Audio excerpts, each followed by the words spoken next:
on that tranquil Thursday evening, the kind of night that wraps the house in an almost eerie silence, everything felt more hushed than it ought to be.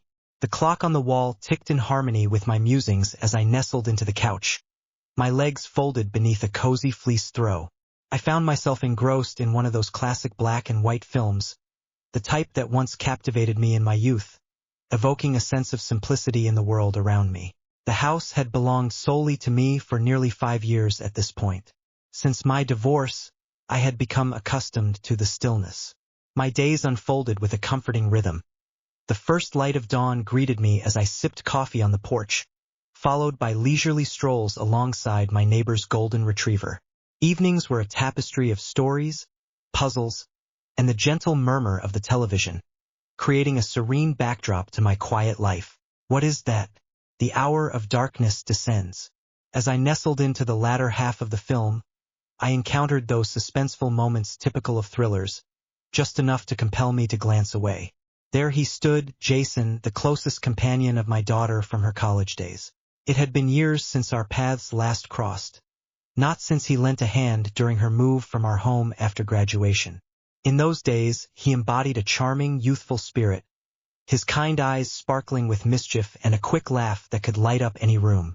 Now, as I stood in my living room, dampened by the gentle spring rain outside, he appeared transformed, older, broader in the shoulders, exuding a calm, confident demeanor that felt unfamiliar to me. "Madam Harper?" he inquired, treading carefully inside. "I apologize." I rapped gently on the door, yet I suspect my presence went unnoticed. "The light on your porch is flickering. I recently found myself in town visiting my family and thought it would be nice to reach out and see how you're doing, if that's all right with you." I blinked several times, striving to regain my bearings. "Is that you, Jason?" "Oh my goodness, certainly. Step inside. Do not linger there, leaving puddles upon my rug."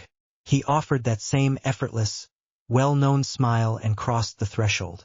I offered him a towel from the hallway closet, and we lingered in that uncomfortable silence that inevitably follows unexpected reunions.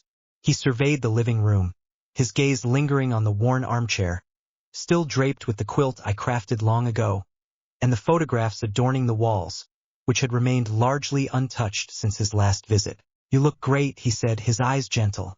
"It's truly a pleasure to see you." I chuckled softly, tucking my silver-streaked hair behind my ear. "Compliments? After all this time?" He let out a soft chuckle, nodding in agreement at the screen before him. "Are you still enjoying those timeless classics?" "Some things remain constant," I responded. "Care to take a seat? I shall prepare some tea." We found ourselves in a comfortable silence, akin to two souls who had not exchanged words in ages, yet were bound by an unvoiced understanding. He shared with me the details of his work, recounting his move to Denver, yet he still made the effort to return for visits. Parents, from time to time, I shared with him the tranquility of my existence, the stories woven within the pages of the books I immersed myself in, the relentless growth of the plants flourishing in my garden, and the charm of the antique shop where I dedicated my time each week. It was effortless, soothing. Yet, there lingered an intangible quality, a delicate change, a gentle warmth in the way his gaze met mine. It wasn't improper, merely distinct.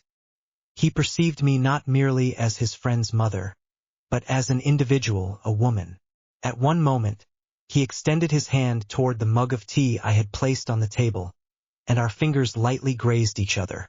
It was merely a gentle, unintentional brush, yet its presence remained, echoing in the air. Our gazes locked, and in that fleeting instant, the space around us seemed to shrink, the silence deepening, as if time itself held its breath. He lingered for a moment, and so did I. Then he offered a smile, tinged with reservation, a hint of uncertainty lingering in the air. "I should probably be on my way," he remarked. "I apologize for intruding on your evening." "You didn't intrude," I murmured gently. "It was pleasant. Surprising, yet pleasant." He rose to his feet, and I trailed behind him toward the door. The rain continued to fall softly, its droplets shimmering in the glow of the streetlight. "Would you care to visit once more during your stay in town?" I inquired, uncertain of the reason behind my question. It simply felt instinctive. Jackson hesitated for a moment, then gave a slow nod. I would appreciate that. He emerged into the rain, and I softly shut the door behind him. My heart raced with an intensity that felt unfamiliar.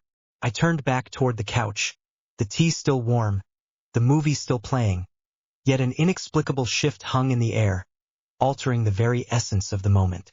Settled in, gazing at the screen yet perceiving a different reality altogether. A transformation had taken place within me. A door, long untouched by time, had slowly creaked ajar, leaving me in suspense about the secrets that lay hidden beyond its threshold. The following morning, I discovered myself savoring my coffee for an extended period, lost in thought. The morning light streamed in, the kitchen window painting the counter with bands of warm gold. The steam curled gracefully from my mug, a delicate dance that mirrored the thoughts swirling in my mind. As I replayed the events of last night over and over, his voice, his eyes, the gentle touch of his hand against mine. Years had passed since a moment had taken me so completely by surprise. I reminded myself to refrain from excessive contemplation. Kaysen was merely exhibiting politeness, friendliness, and thoughtfulness, perhaps, but certainly not suggestiveness. Yet, there lingered an essence, a sensation I hadn't experienced in ages, and the reality was, I had no desire to cast it aside. As the clock approached noon, I resolved to engage in a productive endeavor to dispel the lingering sensation.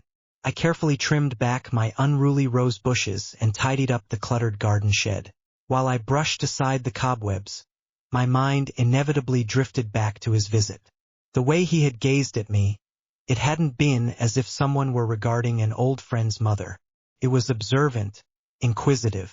As I prepared dinner, the sky transformed into a gentle shade of lavender. As I placed a pot of soup upon the stove, a sudden knock echoed through the air, drawing my attention to the door. My heart raced at once, and I reminded myself once more to refrain from hasty judgments. Yet it was indeed him. "I hope this isn't a bad time," Kaysen remarked, lifting a brown paper bag into view. I brought along a loaf of my mother's delightful homemade bread. I thought it would complement that nicely. The aroma of soup wafts through the air. I blinked. "Step inside," I urged, my voice lacking a touch of courage. Indeed, the timing couldn't be better. We found ourselves at the quaint table by the window, the very spot I typically claimed for my own solitude. We dined and conversed once more, and the comfort from the previous evening resurfaced as if it had never left, had never departed. Yet, on this occasion, it seemed to radiate an even greater warmth.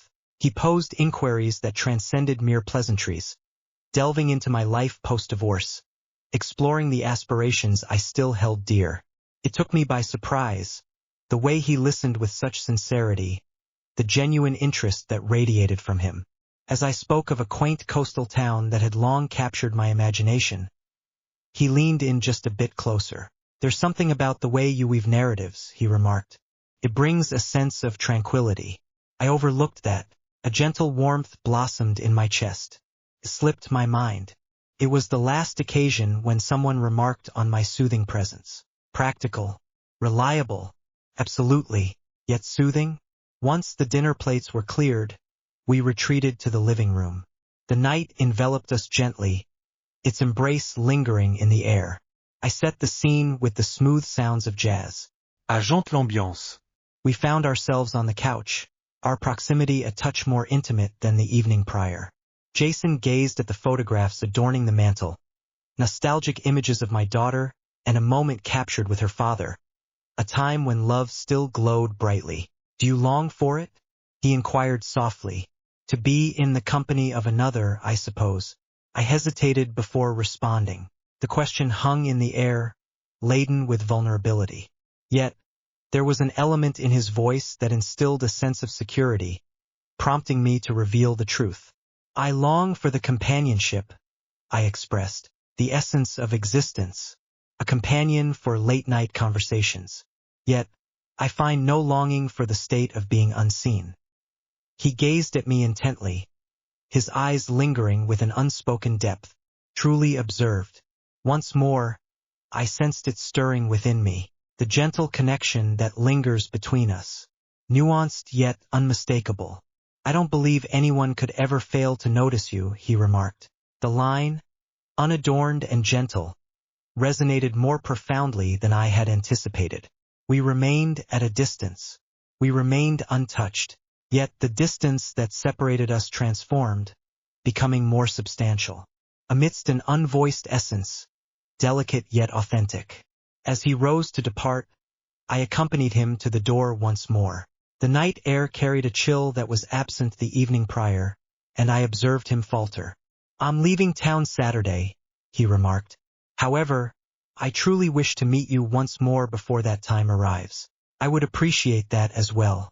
We remained upright. There was a moment that stretched on. A pause that once filled me with fear, but now amplified the rhythm of my heartbeat. He smiled and ventured into the night, while I lingered at the door, observing his silhouette fade away down the path. Within the confines of my home, I extinguished the lights, sank into the embrace of the couch, and allowed the stillness to envelop me. Yet it lacked that familiar stillness. Just as it was a silence that lingered, Saturday arrived all too swiftly. The morning sky hung heavy with clouds, draping my kitchen in a gentle gray hue.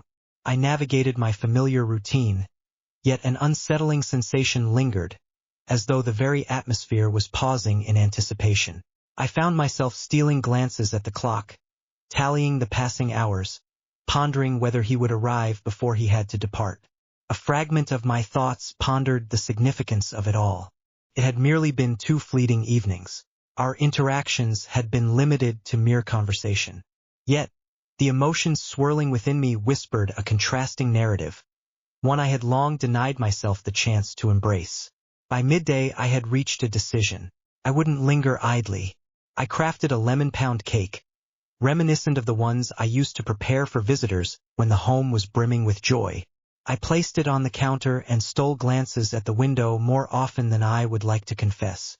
Just past the hour of 2, the doorbell chimed, breaking the stillness of the afternoon. I moved with deliberation, even as my heart raced within me. As I swung the door open, he stood there. Jeans, jacket, a hint of scruff on his jaw, and that smile I knew all too well. Yet, in this moment, his gaze revealed an unexpected depth, a blend of tenderness and hesitation. "I wasn't certain if it would be acceptable to drop by," he remarked. I had no desire to impose. "I am not," I declared, moving to the side. "You have arrived precisely when you were meant to." He entered with a deliberate pace, his gaze sweeping the room as if he were committing every detail to memory.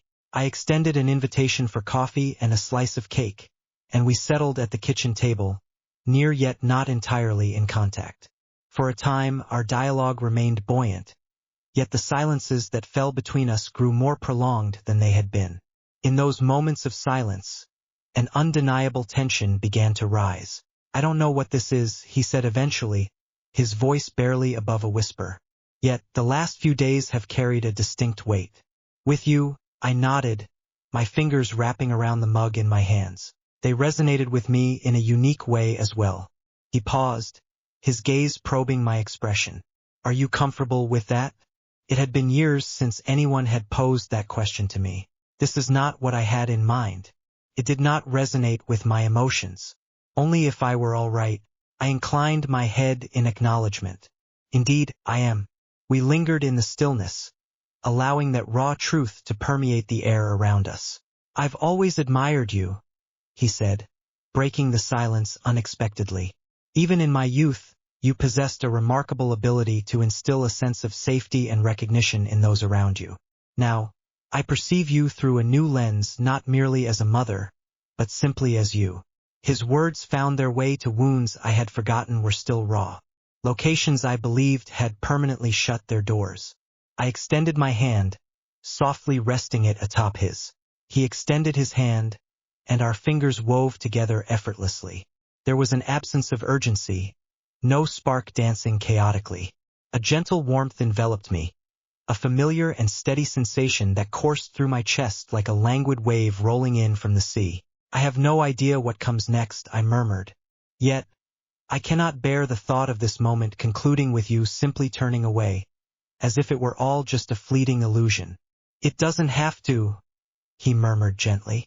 I shall return in 3 weeks, perhaps even sooner, and we can engage in a genuine conversation, delving into the possibilities of what this could become. We lingered in that moment, our hands softly intertwined, content to let the silence envelop us without the need for words.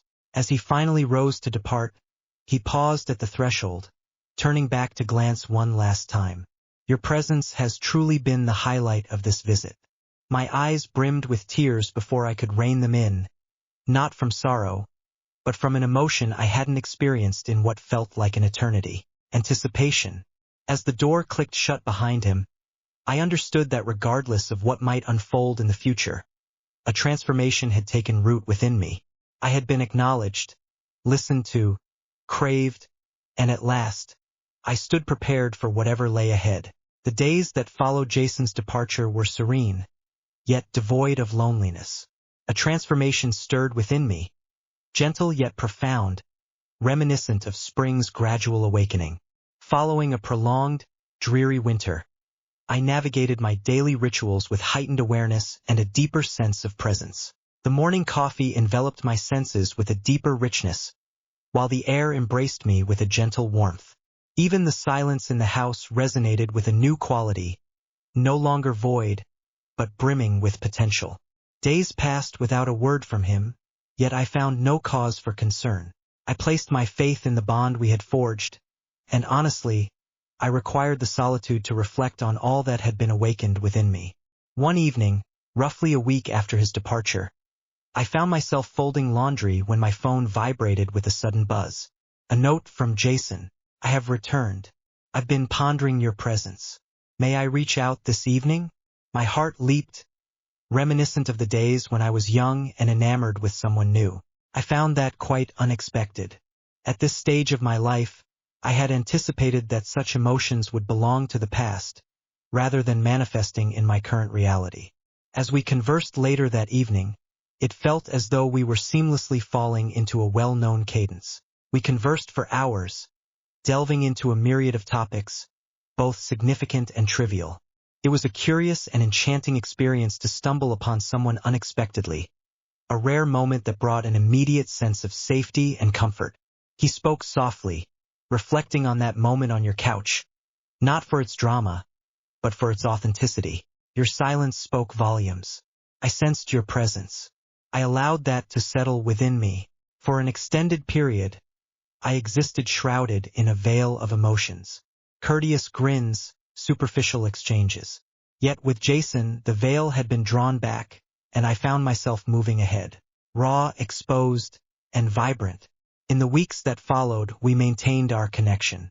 Extended conversations, brief notes, and even snapshots of his dog or the novel he was engrossed in. And then there was one day. His message halted me in my tracks. I long to see you once more, not merely for a single day. May I come and stay for the weekend?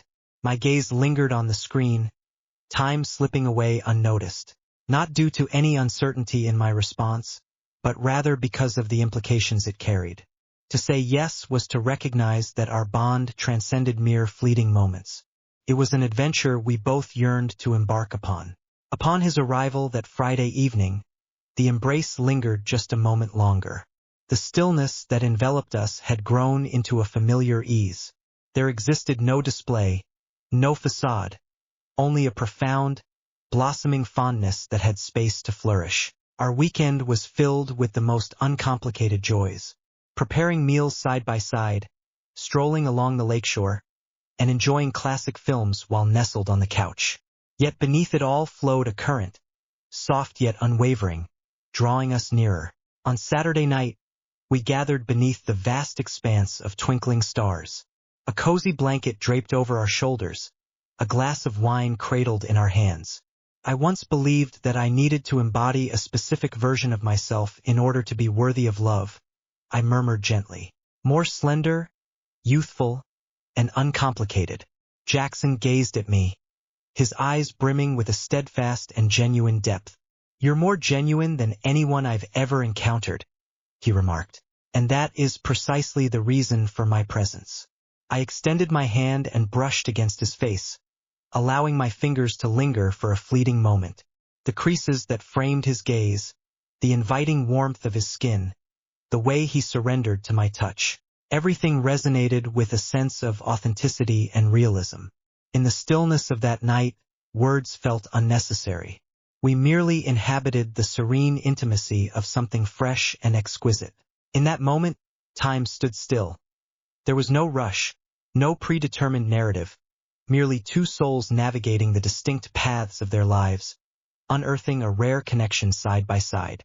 As he departed the following day, there was no ache to be felt. It was not a farewell. It marked the dawn of a shared aspiration, one we were eager to cultivate with care and purpose. As I lingered by the window, observing him pull away, a smile crept across my face. For love had not eluded me. It had merely chosen the winding path back.